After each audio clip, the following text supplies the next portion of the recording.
ദേ ഹരിയേട്ടാ, ഞാൻ എത്ര നാളായി പറയുന്നു നമുക്ക് വീട് മാറി താമസിക്കാമെന്ന്. ഈ തറവാട്ട് വീട്ടിൽ കിടന്ന് നരകിക്കാനാണോ നിങ്ങൾ എന്നെ ഇങ്ങോട്ട് കെട്ടിക്കൊണ്ട് വന്നത്? ഞാൻ ഇത്രയൊക്കെ പഠിച്ചത് ഇവിടുത്തെ വേലക്കാരി ആകാനല്ല. കൊല്ലം 2 ഈ നരകത്തിൽ വന്ന് കയറിയിട്ട്. വൈകുന്നേരം ഹരി ജോലി കഴിഞ്ഞ് വന്നതും അമൃത തുടങ്ങി. എന്താ അമ്മു, വന്ന് കയറിയപ്പോഴേക്കും പരാതിയുടെ കെട്ടഴിച്ചോ?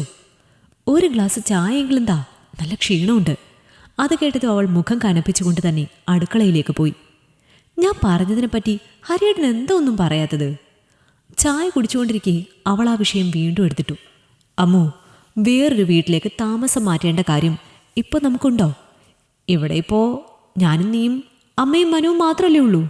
മനുവിൻ്റെ വിവാഹം പോലും കഴിഞ്ഞിട്ടില്ല.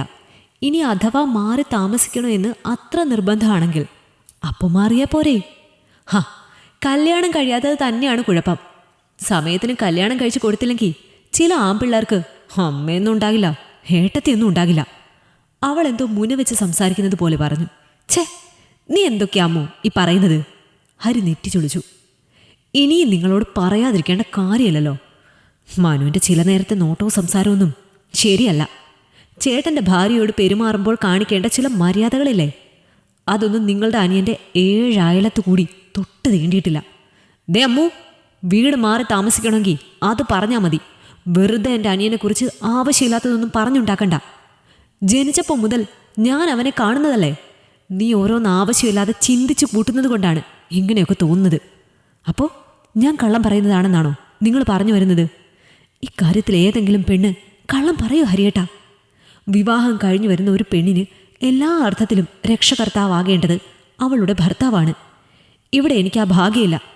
നിങ്ങൾക്ക് എന്നെക്കാൾ വിശ്വാസം നിങ്ങളുടെ അനിയനെയാണെങ്കിൽ എനിക്കൊന്നും പറയാനില്ല.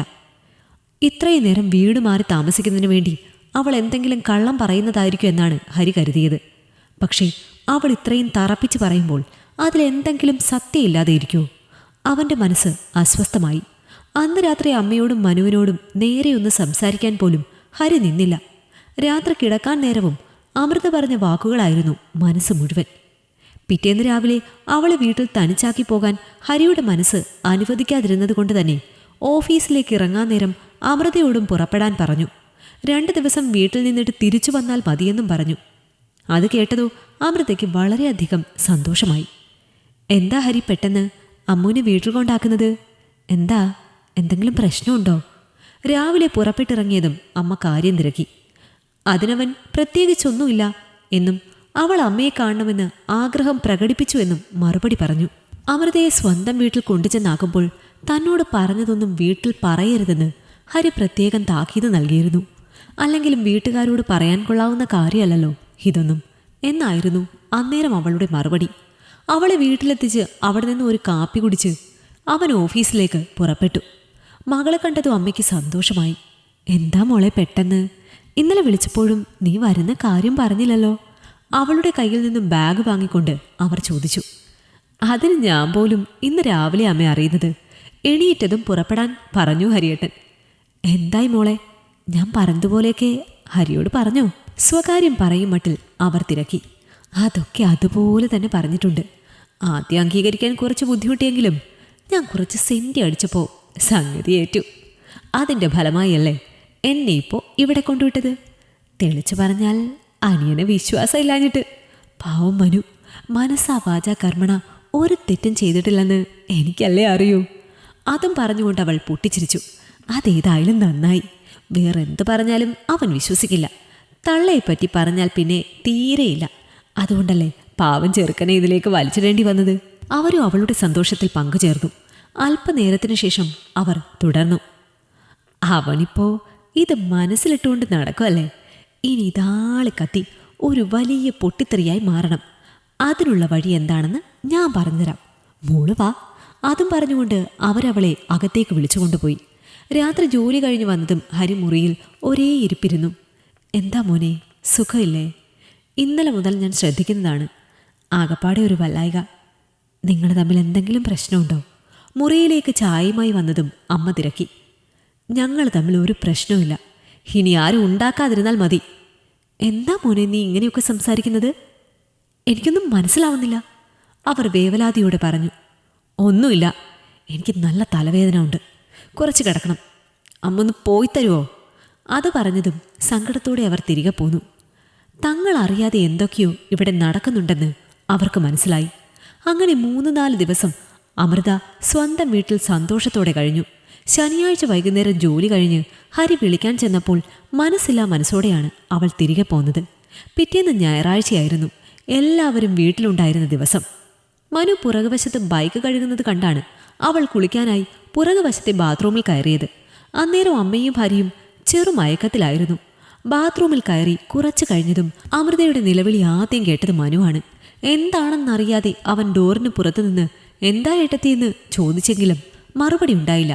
പകരം നിലവിളിയുടെ ആഘാതം വർദ്ധിച്ചു.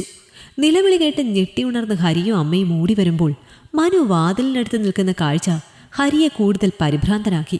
എന്താമോ, കതക് തുറക്ക്, അവൻ വെപ്രാളത്തോടെ വിളിച്ചു. ഹരിയുടെ ശബ്ദം കേട്ടതും അവൾ കരഞ്ഞുകൊണ്ട് കതക് തുറന്നു. അപ്പോഴേക്കും ശബ്ദം കേട്ട് 2-3 അയൽവാസികളും എത്തിയിരുന്നു. എന്താമോ, എന്താ പറ്റിയത്? നനഞ്ഞു കുതിർന്ന് തോർത്തുകൊണ്ട് മാറുമറച്ചു നിൽക്കുന്ന അവളെ ഹരി ചേർത്ത് പിടിച്ചു. ഹരിയേട്ട, ഞാൻ കുളിച്ചുകൊണ്ടിരിക്കുകയായിരുന്നു.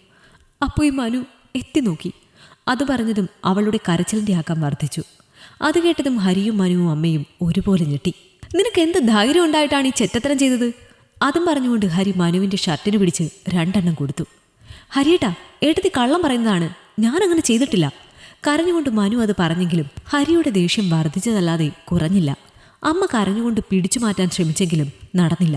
ഒടുക്കം അയൽവാസികൾ ഇടപെട്ടാണ് ഹരിയെ പിടിച്ചു മാറ്റിയത്. അപ്പോഴേക്കും മനു അടികൊണ്ട് അവശനായിരുന്നു. കൊന്നു കളയോടാ നിന്നെ ഞാൻ. ഇനി മേലാൽ എൻ്റെ ഭാര്യയെ നീ നോക്കിയെന്ന് പോലും ഞാൻ അറിഞ്ഞാൽ പിന്നെ വെച്ചേക്കത്തില്ല ഞാൻ. നിന്റെ കാമഭ്രാന്ത് തീർക്കാനാണോടാ ഞാൻ ഇവളെ കെട്ടിക്കൊണ്ടു വന്നത്? ദേഷ്യം അടങ്ങാതെ ഹരി വീണ്ടും എന്തൊക്കെയോ പുലമ്പിക്കൊണ്ടിരുന്നു. അമ്മ അത് കേൾക്കാനാവാതെ ചെവി പൊത്തി അന്നേരമൊക്കെയും മനു തെറ്റ് ചെയ്തിട്ടില്ലെന്ന് ഹരിയുടെ കാല് പിടിച്ചു പറഞ്ഞു. പക്ഷേ ഹരി അത് കേൾക്കാൻ പോലും തയ്യാറായില്ല. അന്ന് ആ വീട്ടിൽ ആരും പരസ്പരം സംസാരിച്ചില്ല. അമ്മേ, ഞാനങ്ങനെ ചെയ്തിട്ടില്ല അമ്മേ. അമ്മയാണ് സത്യം. മനു അമ്മയെ കെട്ടിപ്പിടിച്ച് കരഞ്ഞു. ആ കരച്ചിൽ കണ്ട് സഹിക്കവയ്യാതെ അവരവനെയും ചേർത്ത് പൊട്ടിക്കരഞ്ഞു. പിറ്റേന്ന് തന്നെ ഹരി അമൃതയെയും കൊണ്ട് ആ വീടിൻ്റെ പടിയിറങ്ങി. പോകരുതെന്ന് അമ്മയും മനുവും കാലു പിടിച്ച് പറഞ്ഞെങ്കിലും ഹരി അത് പാടെ അവഗണിച്ചു. എന്ത് വിശ്വസിച്ചാണ് ഞാൻ എൻ്റെ ഭാര്യയെ ഇവിടെ ഇനി തനിച്ചാക്കി പോകേണ്ടത്? ഇവൻ്റെ സ്വഭാവത്തെപ്പറ്റി ഇവൾ എന്നോട് പറഞ്ഞിരുന്നെങ്കിലും ഞാനത് വിശ്വസിച്ചില്ല. ഇപ്പോൾ എല്ലാം നേരിൽ കണ്ട് ബോധ്യമായി. ഇങ്ങനൊരു വൃത്തികെട്ടവൻ എങ്ങനെ നിങ്ങളുടെ വയറ്റിൽ വന്ന് പിറന്നു? തൻ്റെ അമ്മയുടെ കണ്ണുനീർ കണ്ടില്ലെന്ന് നടിച്ച് ഹരി അവളെയും കൊണ്ട് പടിയിറങ്ങുമ്പോൾ തൻ്റെ ലക്ഷ്യം നടന്നല്ലോ എന്ന സന്തോഷമായിരുന്നു അവൾക്ക്. ഈ നേരം കൊണ്ട് ആ വാർത്ത നാടാകെ പരന്നിരുന്നു. ഒരു വാടക വീട്ടിലേക്കാണ് ഹരിയും അമൃതയും താമസം മാറിയത്. അടുത്തൊന്നും വീടുകളില്ലാത്ത നല്ല പ്രൈവസിയുള്ള ഒരു വീട്. വീട് കണ്ടതും അമൃതയ്ക്ക് അത് നന്നേ ബോധിച്ചു. അന്ന് രാത്രി അവൾ സന്തോഷത്തോടെ ഉറങ്ങിയെങ്കിലും അവൻ്റെ മനസ്സിൽ അമ്മയുടെ മുഖം ഒരു നോവായി നിന്നു. പക്ഷേ മനുവിനോടുള്ള വെറുപ്പ് മൂലം അവനത് മറക്കാൻ ശ്രമിച്ചു. പതിയെ പതിയെ വാടക വീട്ടിലെ ജീവിതവുമായി ഹരി പൊരുത്തപ്പെട്ടു. അവരുടേത് മാത്രമായ ലോകത്തിൽ അവർ സന്തോഷത്തോടെ കഴിഞ്ഞെങ്കിലും പുറത്തിറങ്ങാൻ കഴിയാതെ ആയത് മനുവിനാണ്. ചെയ്യാനാവാത്ത കുറ്റത്തിന് അനുഭവിക്കേണ്ടി വന്ന നാണക്കേട് മൂലം അവനൊരിക്കൽ ആത്മഹത്യയ്ക്ക് വരെ ശ്രമിച്ചു. അമ്മ അത് കണ്ടതുകൊണ്ട് മാത്രമാണ് രക്ഷപ്പെട്ടത്. അന്ന് അമ്മയുടെ കണ്ണുനീർ കണ്ട് സഹിക്കവയ്യാതെ ഇനി ഒരിക്കലും ആത്മഹത്യ ചെയ്യാൻ ശ്രമിക്കില്ലെന്ന് അവൻ അമ്മയ്ക്ക് വാക്ക് നൽകി. അന്നൊരിക്കൽ സിനിമ കഴിഞ്ഞ് അല്പം വൈകിയാണ് ഹരിയും അമൃതയും വീടെത്തിയത്. ലൈറ്റിട്ട് പോകാൻ മറന്നതിനാൽ ഓടി വന്ന് പുറത്തെ സ്വിച്ചിട്ടതും അവൾ പേടിച്ച് നിലവിളിച്ചു. ബൈക്ക് പാർക്ക് ചെയ്തു വന്ന് നോക്കിയ ഹരിയും ആ കാഴ്ച കണ്ട് ഒന്ന് ഞെട്ടി. കയ്യിൽ വെട്ടുകത്തിയുമായി നിൽക്കുന്ന മനു. ഹരി ഓടി തൻ്റെ അടുത്തേക്ക് വരുന്നത് കണ്ടതും അവൻ ആഞ്ഞ് ഒരു ചവിട്ടി ചവിട്ടിയതും അനങ്ങാൻ വയ്യാതെ ഹരി നിലത്തേക്ക് വീണു. പേടിച്ച് വിറച്ചു നിൽക്കുന്ന അമൃതയുടെ മുടിക്കുത്തിൽ പിടിച്ചുകൊണ്ട് അവൻ അലറി. ഞാനന്ന് നിങ്ങൾ കുളിക്കുന്നത് എത്തി നോക്കിയിരുന്നോ? സത്യം പറഞ്ഞില്ലെങ്കിൽ ഇവിടെ ഇട്ട് വെട്ടിക്കൊല്ലും ഞാൻ. കഴുത്തിൽ കത്തിവെച്ച് അവൻ ശബ്ദിച്ചതും അവളുടെ ശ്വാസം നിലച്ചതുപോലെ തോന്നി. മനു, എന്നെ കൊല്ലരുത് പ്ലീസ്, ഞാൻ സത്യം പറയാം. ഹരിയേട്ടാ, മനു തെറ്റൊന്നും ചെയ്തിരുന്നില്ല. എൻ്റെ അമ്മ പറഞ്ഞിട്ട് ഞാനന്ന് കള്ളം പറഞ്ഞതാ. അവിടുന്ന് മാറി താമസിക്കാൻ എന്നോട് ക്ഷമിക്കണം മനു. തൊഴുതു പിടിച്ച് അവളത് പറഞ്ഞതും അവൻ വെട്ടുകത്തി നിലത്തേക്കെറിഞ്ഞു. കേട്ടോടോ, തൻ്റെ ഭാര്യ പറഞ്ഞത് താൻ കേട്ടോ? അന്ന് നാട്ടുകാരുടെ മുന്നിൽ വെച്ച് പട്ടിയെ തല്ലും പോലെ താൻ എന്നെ തല്ലി ചതച്ചില്ലേ? എനിക്ക് തിരിച്ചു തല്ലാൻ അറിയാഞ്ഞിട്ടല്ലായിരുന്നു. എൻ്റെ നിരപരാധിത്വം തെളിയിക്കാൻ അന്ന് എൻ്റെ അടുത്ത് തെളിവുകളൊന്നും ഉണ്ടായിരുന്നില്ല. തൻ്റെ ഭാര്യ കാരണം നാട്ടുകാരുടെ മുഖത്ത് നോക്കാൻ പറ്റാത്ത ജീവിക്കാണ് ഞാൻ. താൻ എന്താണ് അന്ന് എന്നെ വിളിച്ചത്? കാമഭ്രാന്തനെന്നോ? താൻ കിടന്ന ഗർഭപാത്രത്തിൽ തന്നെ കിടന്ന് വളർന്നവനാണോ ഞാനും? വളർത്തിയ മകനെപ്പറ്റി പറയുന്ന വൃത്തികേട് കേട്ട് നിൽക്കേണ്ടി വന്ന ഒരമ്മയുടെ മാനസികാവസ്ഥയെപ്പറ്റി താൻ എന്നെങ്കിലും ചിന്തിച്ചു നോക്കിയിട്ടുണ്ടോ? ആ കണ്ണീരുണ്ടല്ലോ, അത് മതി ഒരു ജന്മം മുഴുവൻ നിങ്ങളെ ഇല്ലാതാക്കാൻ. അന്ന് താൻ എനിക്ക് തന്നതെല്ലാം വേണമെങ്കിൽ എനിക്കിപ്പോൾ തിരിച്ചു തരാം. പക്ഷേ ഞാനത് ചെയ്യില്ല. കാരണം താൻ എൻ്റെ കൂടപ്പിറപ്പായിപ്പോയി. അതും പറഞ്ഞുകൊണ്ട് അവൻ ആ നിമിഷം അവിടെ നിന്നും പടിയിറങ്ങി. ഹരിയേട്ട എന്ന് വിളിച്ച് കരഞ്ഞുകൊണ്ട് അവൾ അവനെ എഴുന്നേൽപ്പിക്കാൻ ചെന്നതും സകല കലിയും തീർക്കും മട്ടിൽ അവൻ ആഞ്ഞൊരെണ്ണം പൊട്ടിച്ചു. ആ അടിയിൽ അവൾക്ക് തലകറങ്ങി. ഒരു പാവം ചെറുപ്പക്കാരൻ്റെ ജീവിതം വെച്ചാണ് നീ കളിച്ചത്. എന്നെ എൻ്റെ കുടുംബത്തിൽ നിന്ന് അകറ്റാൻ നീ ഇത്രയും തരം താഴുമെന്ന് കരുതിയില്ല. നീ എന്താ കരുതിയത്? നിന്റെ വാലിൽ തൂങ്ങി നടക്കുന്ന വാലാട്ടി പട്ടിയാണ് ഞാനെന്നോ? ഇനി നിനക്ക് മാപ്പില്ല. അവൾ കാലു പിടിച്ച് കരഞ്ഞെങ്കിലും ആ കണ്ണീർ ഹരി കണ്ടില്ലെന്ന് തന്നെ നടിച്ചു. പിറ്റേന്ന് അവളെ വലിച്ചിഴച്ചു കൊണ്ടുപോയി എല്ലാവരുടെയും മുന്നിൽ വെച്ച് അവൻ പറയിപ്പിച്ചു അവൾ മനുവിനെ ചതിച്ചതാണെന്ന്.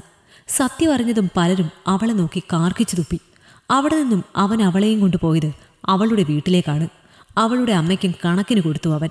ഒന്നും മിണ്ടാതെ അവർ തല താഴ്ത്തി നിന്നു. നിങ്ങളല്ലേ മകളെ ഓരോന്നും പഠിപ്പിച്ചു വിട്ട് കുടുംബം കലക്കുന്നത്. ഇനി കുറേ കാലം മകൾ ഇവിടെ നിൽക്കട്ടെ. ഞാൻ എൻ്റെ അമ്മയുടെയും അനിയൻ്റെയും അടുത്തേക്ക് പോവുകയാണ്. ഇവളെപ്പോലെ ഒരു ദുഷ്ട മനസ്സുള്ള പെണ്ണിനൊപ്പം കഴിയാൻ എനിക്ക് പറ്റില്ല. എന്നിവൾ ഒരു നല്ല സ്ത്രീയായി മാറി എൻ്റെ അമ്മയോടും അനിയനോടും ഒപ്പം ജീവിക്കാൻ തയ്യാറായി വരുന്നുവോ അന്നേ ഇനി ഞാൻ ഇവളെ സ്വീകരിക്കുകയുള്ളൂ. അവൾ കരഞ്ഞു പറഞ്ഞെങ്കിലും അവളെ കൂടെ കൊണ്ടുപോകാൻ ഹരി തയ്യാറായില്ല. അമ്മയുടെ വാക്ക് കേട്ട് ഭർത്താവിനെ ഒറ്റയ്ക്ക് കിട്ടാൻ വേണ്ടി ചെയ്തു കൂട്ടിയതെല്ലാം തൻ്റെ ജീവിതം തന്നെ വഴിയാധാരമാക്കിയല്ലോ എന്നോർത്ത് പിന്നീടുള്ള ദിവസങ്ങൾ അവൾ കരഞ്ഞു തീർത്തു. ഈ കഥ നിങ്ങൾക്കിഷ്ടമായെങ്കിൽ ലൈക്ക് ചെയ്യൂ. നിങ്ങളുടെ അഭിപ്രായങ്ങൾ കമന്റായി രേഖപ്പെടുത്തൂ. കൂടുതൽ കഥകൾ കേൾക്കാൻ ഈ ചാനൽ സബ്സ്ക്രൈബ് ചെയ്യൂ.